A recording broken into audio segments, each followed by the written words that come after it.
Il n'y a pas si longtemps, en l'an 2000, le système de santé français était reconnu par l'Organisation mondiale de la santé comme le plus performant au monde en termes de dispensation et d'organisation des soins de santé. Malheureusement, à peine un quart de siècle plus tard, à force de politiques austéritaires, notre système tant envié s'est effondré petit à petit.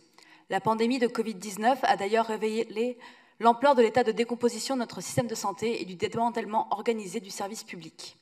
On ne peut se féliciter d'économies réalisées sur la vie des gens, qui crèvent littéralement des choix politiques faits ces dernières années. On ne peut pas non plus se satisfaire des démissions des personnels soignants qui, usés jusqu'à la moelle ou écœurés par certaines pratiques managériales, finissent par jeter l'éponge, malgré leur dévouement et l'amour de leur métier. Notre système de santé souffre d'un manque criant de moyens humains et financiers, et nous en subissons toutes et toutes les conséquences, à commencer par les plus précaires d'entre nous. L'accès aux soins ne doit pas être une chimère, mais une réalité. Nous devrions toutes et tous œuvrer dans ce sens à notre niveau. Malheureusement, les lois budgétaires sont loin de s'inscrire dans cet objectif. Preuve en est avec, par exemple, le prochain budget de la sécurité sociale, pour lequel le gouvernement annonce vouloir réaliser une économie de 6 milliards d'euros. Heureusement, certaines collectivités, comme le Conseil régional, prennent le contre-pied de ces mesures d'austérité pour se montrer à la hauteur des attentes et des besoins de la population. C'est tout l'enjeu de cette stratégie formation-emploi du secteur sanitaire et social, qui a fait, comme le rappelle ce rapport, l'objet d'un important travail de concertation, d'analyse et de projection avec l'ensemble des parties concernées, un travail qui continuera dans la durée pour revalider régulièrement, faire un point sur la situation, revalider régulièrement les objectifs et pouvoir réévaluer les dispositifs de formation dans ce cadre.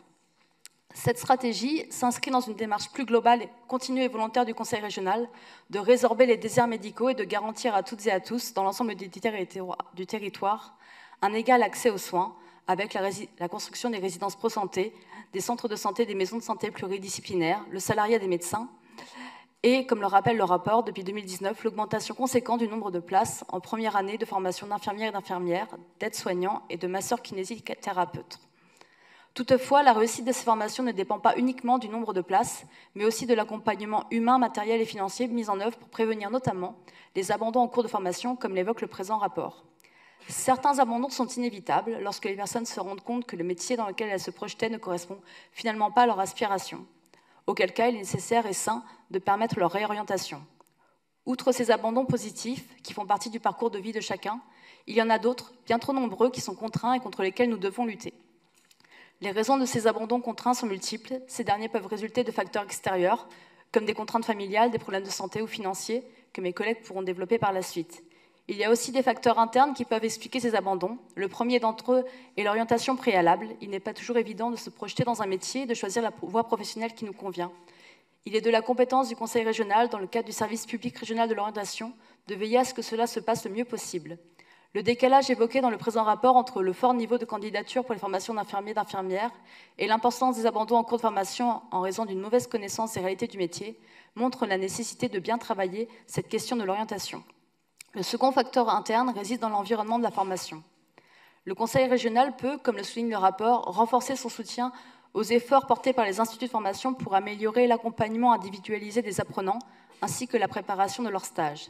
Il peut aussi agir sur les conditions matérielles des formations en veillant à ce que les locaux offrent un cadre de formation adapté et agréable. De gros efforts sont d'ailleurs faits dans ce domaine en termes d'investissement. Le rapport détaille le nombre et l'importance des chantiers de rénovation entrepris qui concerneront d'ici 2030 l'ensemble des instituts de formation sanitaire et sociale. Afin que ces travaux répondent aux besoins des usagers et des usagères de ces lieux de formation, il est indispensable de les y associer dès le début et de les concerter. Toutefois, ces efforts resteront vains si les métiers du sanitaire et du social continuent de décourager des vocations. Il est temps de prendre soin de nos personnels soignants dans l'intérêt de toutes et de tous. Je vous remercie de votre attention.